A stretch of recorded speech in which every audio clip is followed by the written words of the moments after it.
guys, Sir JR here of Usap Usap University, and right now we have a very special guest, the woman of the hour from track and field here in the SEA Games in New Clark City Athletic Stadium. We have here the very famous now for beating the record of Lydia de Vega. So could you please introduce yourself to us now?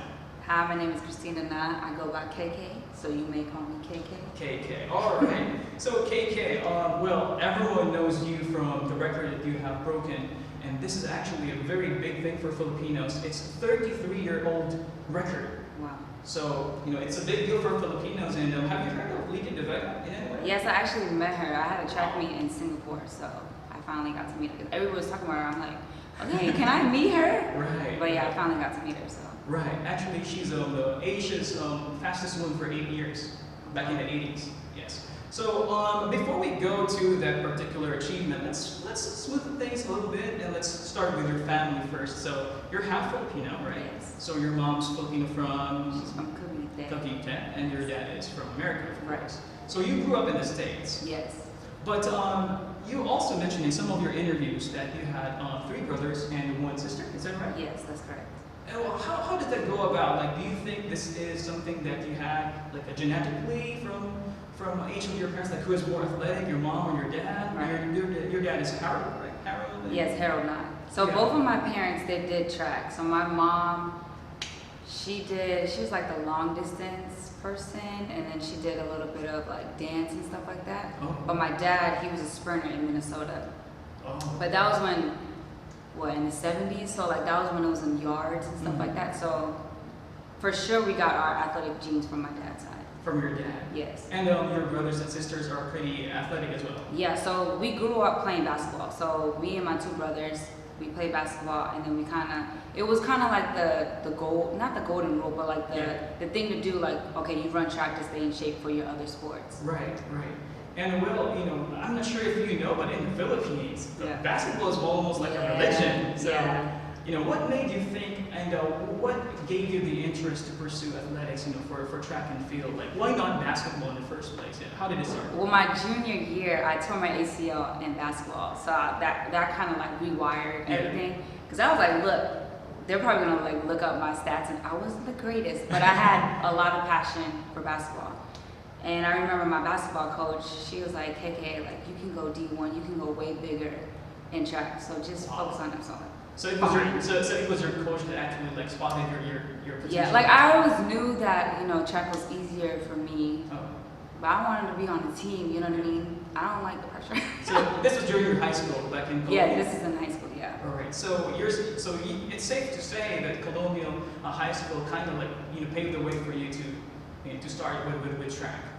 Yeah, well, I would say my brothers, because I look up to my brothers. So we started in middle school at Stonewall Jackson Middle School. Shout out. But yeah, like in middle school days, it was all fun. So it was all just to like, we were doing 3 sports. So like in the fall, what is it, fall, spring? No, what's before? Okay, it was volleyball. So we did volleyball first, and then basketball season, and then track. And we'll do that all 3 years. Okay. And then the high school was more serious, so you kind of have to like pick 2. I see. Okay. And well, I'm guessing, of course, you know, based as well on your records, that your brothers and your 2 brothers actually are very active now in sports as well, right? Not anymore. So Not I'm anymore. only athlete. Yes. Yeah, but you know, Derek, you know, you have your brother Derek. He used to play football as well. Yes. He played for Lehigh University, and then he went overseas to play at Nottingham University. Yeah. I see, and also for Eric as well, right? Eric, he ran track, so he came in as a pole vaulter at the FIU, Florida International University, and then somehow he turned into a long jumper. I don't know how that works, but right. And you know, for the fans of Usap Usap University, my YouTube channel, so some of them actually have researched up about you, and they also wanted to ask some questions. But one of them actually, sent me a private message saying that you are actually pretty good with your academics as well. So tell us something about that, like your passion for studying back in ASU. You were from ASU before, and also for University of studying is not a passion. Not but passion. In order to, you know, compete, you have to keep your grades up. So that was it. Right. Okay. All right. But what's your favorite subject? You know, at that time? Like, what's your passion? Oh, I'm gonna sound real Asian right now. Probably math. Really? It comes easy, yeah. Wow. So shout out to the Asian genes. Alright, sounds good. Okay. So it's a bit different for the path, for the start of the path of KK because she was not scouted, right? So No. can you tell us about that? Okay, listen, people. I was not recruited. I know some other films were like recruited. I was not recruited. So how did that all start? Like you actually sent a letter? So it's like story time. So we Sure, were sitting. sure. This is when I was in Arkansas State. Yeah. So we were sitting in the cafeteria. I remember it like it was yesterday. I was sitting in the cafeteria, and we were talking about like different like people running for different countries. And some of my teammates knew people because it was the Olympic year or world year, I don't know.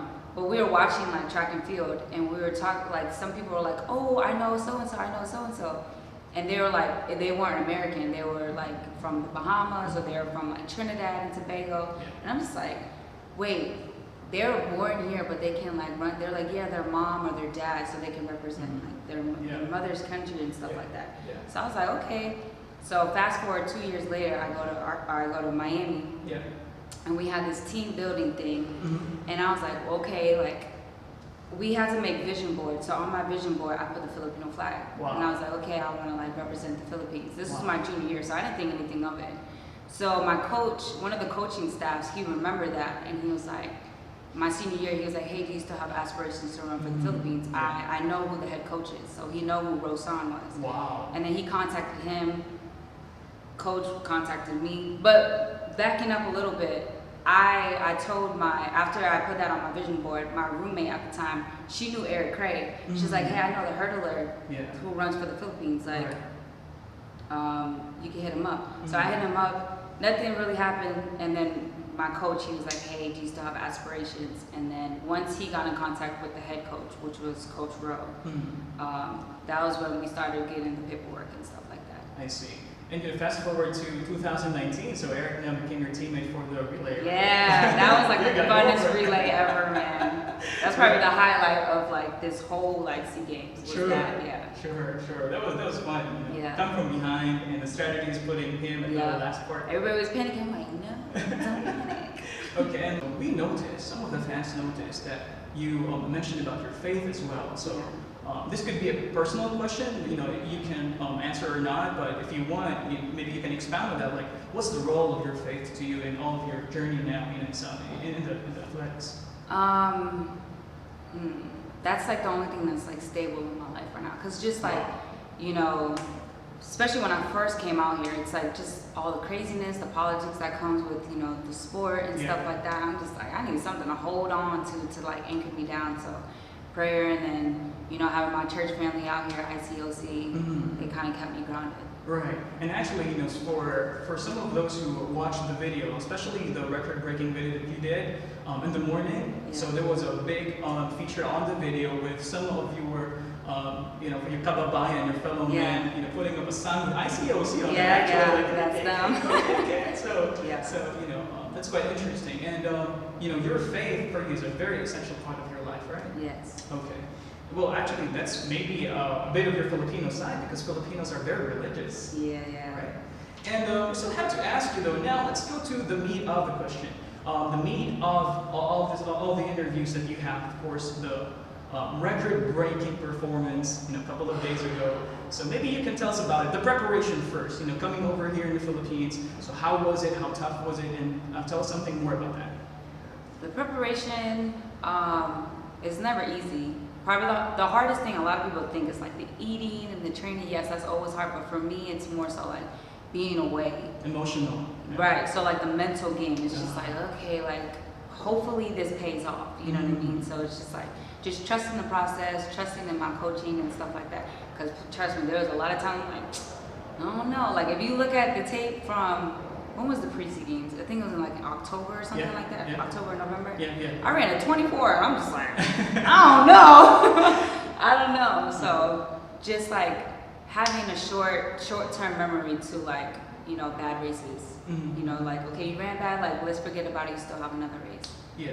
For the casual fans of athletics and then track and field, maybe you can tell them, how difficult is the whole process for what's the process going on like inside you that you have to survive as an athlete, mentally, emotionally, spiritually, how do you balance all that for the preparation before the games? Right. I don't know, everybody's different, but for me, it's like, just talking with other athletes, they care too much about like the other athletes, like, oh, this is what Vietnam's doing, this is what, I'm just like, okay, this ain't basketball, so you can't hit them.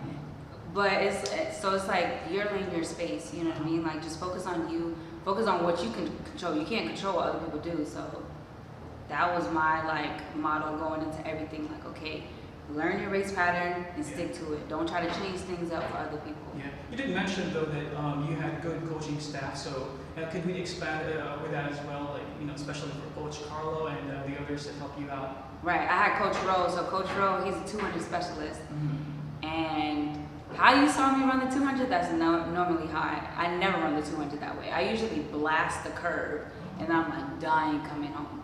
But I would say the last like couple of months, he's really been walking me through like every point of my race. Like, okay, hit it here, conserve here, and then we roll in here. You know what I mean? Instead of like, so I have more energy to blast it on the straight. The right pacing, right? With your body. Right. Oh, interesting.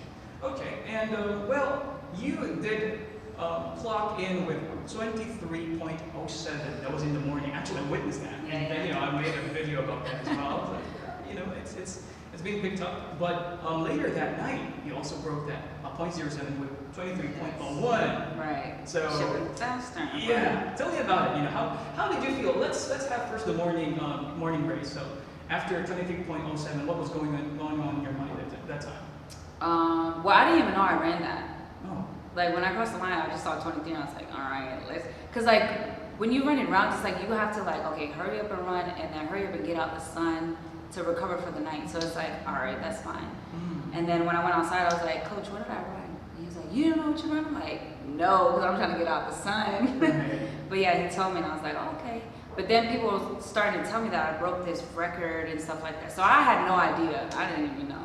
Wow. Yeah. And then to be honest with you, I also mentioned that actually in the video, the previous video I made because with that performance. Yeah. So that time inside the stadium, we don't know. Like, we don't know how historic that was that time. Yeah. So because there was like no emphasis by the announcer in any way. It was just, this is the numbers, these are the times. But later that night, 23.01, how did you feel? Going into the race? The night's record, 23.01. If we're being honest, Yeah. I wasn't too happy about it Oh. because my goal was to qualify for the Olympics here. Sure. But if we take that out the picture, I'm satisfied with it. Right. Well, because you mentioned about not being totally happy. So what would make KK happy in future races that you would have? If we run, so the Olympic goal is 22.80. Yeah. I don't want to, like barely make it. Like, okay, she hit it. I want to run. The goal is I want to run something faster than 22.8. But at least I want to run 22.8 to get me in. You know what I mean? Right. So I just want to run the Olympic standard because I'm trying to go to Tokyo. Sure.